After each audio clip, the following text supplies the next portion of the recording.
நல்ல ஃப்ரெஷ்ஷான வாழைத்தண்டு பொரியல் எப்படி பண்ணலான்னு பார்க்கலாங்களா? நம்ம வீட்டில் வாழை மரம் அது அப்படியே சரிஞ்சிருச்சுங்க.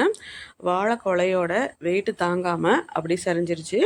அதை இப்போ வெட்டி எடுத்தாச்சு. அதை பழுக்கிறதுக்காக ஒரு சாக்கில் போட்டு கட்டி வச்சோம்னா ஒரு வாரத்துக்குள்ளார பழம் பழுத்துரும்.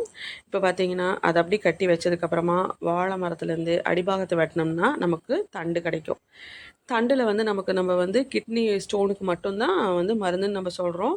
அப்படி இல்லைங்க, தண்டில் ஏகப்பட்ட ஹெல்த் பெனிஃபிட்ஸ் நிறையாவே இருக்குது.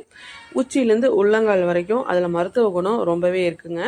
இப்போ ஃப்ரெஷ்ஷான தண்டில் நம்ம வாழைத்தண்டு பொரியல் பண்ணிடலாம். ஒரு சட்டியில் தேங்காய் எண்ணெய் சேர்த்துட்டு கடுகு, கருவேப்பிலை, ஒரு வெங்காயம், அதுக்கப்புறமா 2 காஞ்ச மிளகா போட்டு 2 வதக்கிக்கலாம். அதுக்கப்புறம் 4 டீஸ்பூனுக்கு பாசி பருப்பை ஊற வச்சு வச்சுருக்கிறேன், அதையும் போட்டுக்கலாம். 2 வதக்கிடலாம். இப்போ பார்த்தீங்கன்னா கட் பண்ணி வச்சுக்கிற வாழைத்தண்டை எடுத்துடலாம். வாழைத்தண்டை கட் பண்ணிவிட்டு கடைசியில் ஒரு சன்ன குச்சி வச்சு அப்படியே நம்ம சுற்றினோம்னா அதில் இருக்க நாரெல்லாம் வந்துடும். இப்போ பார்த்தீங்கன்னா க்ளீன் பண்ணி உள்ளே போட்டாச்சு. தேவையான அளவு உப்பும் போட்டாச்சுங்க. நல்லா 2 வதக்கிடலாம்.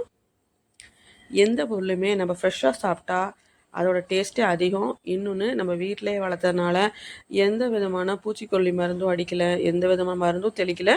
வெறும் தண்ணி மட்டும்தான் நம்ம ஊற்றி வளர்த்ததுனால ரொம்பவே நல்லது. கொஞ்சமாக தண்ணி ஊற்றி ஒரு 5 நிமிஷம் மட்டும் க்ளோஸ் பண்ணி வைக்கலாங்க. அதுக்கப்புறம் ஓப்பன் பண்ணி வேக வச்சிடலாம். இப்போ பார்த்தீங்கன்னா ஓரளவுக்கு நல்லா வெந்துருச்சு.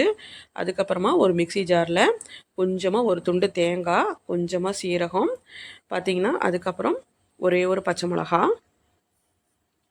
ஒரு பல் வெள்ளைப்பூண்டு, இதை மட்டும் போட்டுட்டு நல்லா குறப்பாக அரைச்சிக்கலாம். இந்த மாதிரி அரைச்சாலே போதும்.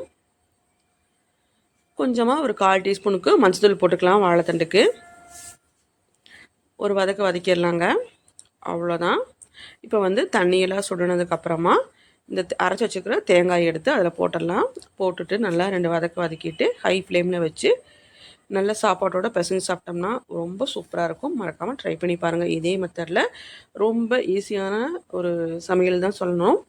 வீடியோ லைக் பண்ணுங்கள், ஷேர் பண்ணுங்கள், மறக்காமல் ஃபாலோ பண்ணிவிட்டு நம்ம சேனல் சப்ஸ்கிரைப் பண்ணிக்கோங்க. தேங்க்ஸ் ஃபார் வாட்சிங்.